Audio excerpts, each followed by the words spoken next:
Have you ever witnessed a player standing barely 6 feet tall initiate a physical confrontation with a 7'1" giant in the heat of an NBA game? And then, not satisfied with the initial exchange, proceed to chase that opponent down the tunnel toward the locker rooms? This is exactly what unfolded during a high-stakes matchup between the New Orleans Pelicans and the Phoenix Suns, creating one of the most tense and controversial scenes of the current season. Today, we are conducting a professional analysis of what actually happened, the tactical reasons why the situation exploded, the profiles of the athletes involved, and the severe repercussions the league might impose. The setting was the Smoothie King Center in New Orleans. The atmosphere was already thick with competitive tension, as both the Pelicans and the Suns are fighting for crucial positioning in the Western Conference standings. Every possession was being contested with playoff-level intensity. With just over 2 minutes remaining in the third quarter, the environment shifted from competitive to combative. On one side, we have Jose Alvarado, a guard known for his aggressive full-court defense, constant verbal provocation, and an energy level that often dictates the pace for New Orleans. On the other side, Marquise Williams, the Suns' dominant center, a physical force in the paint who is typically known for his composed demeanor. It was the ultimate clash of styles and temperaments. The spark itself was a standard basketball play. Mark Williams was playing tight defense, using his massive frame to seal off the paint, a common practice for a center of his caliber. However, Alvarado took exception to the physical contact. What began as a verbal exchange quickly escalated into direct physical contact. In a matter of seconds, the two players were exchanging shoves and swings, a sight that has become increasingly rare in the modern, strictly regulated NBA. While teammates and officials were quick to intervene to prevent a full-scale brawl, the situation was far from over. The most shocking moment occurred after the officials made the decision to eject both players.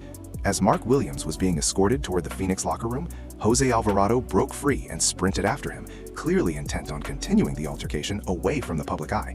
This specific action stunned the coaching staffs, the fans, and the broadcast team alike.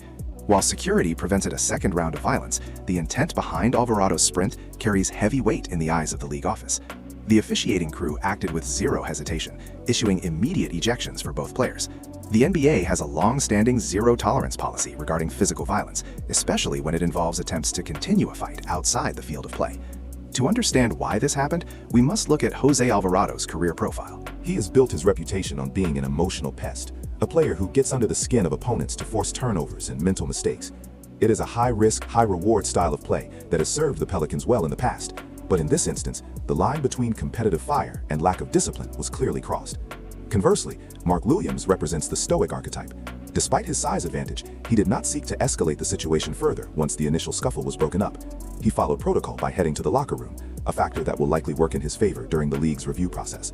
Despite the chaos, the game continued, and the Phoenix Suns managed to secure a 123-114 victory on the road. Statistically, Williams left with 10 points and 8 rebounds, while Alvarado had contributed 7 points before his exit. However, the box score is now secondary to the impending disciplinary report. The NBA front office will be meticulously reviewing every camera angle and referee report. Alvarado is likely facing a heavy fine and a multi-game suspension, specifically due to the locker room chase aspect, which the league views as a major security breach. This episode reignites the age-old debate. Is the modern NBA becoming too soft, or is this type of behavior simply unprofessional and detrimental to the sport? While competitiveness is the lifeblood of the league, losing control can cost a team games, money, and reputation. For the Pelicans, this is a wake-up call regarding discipline. For Alvarado, it is a moment to reflect on whether his intensity is helping or hindering his team's playoff aspirations. Now, I want to hear your professional opinion on this matter.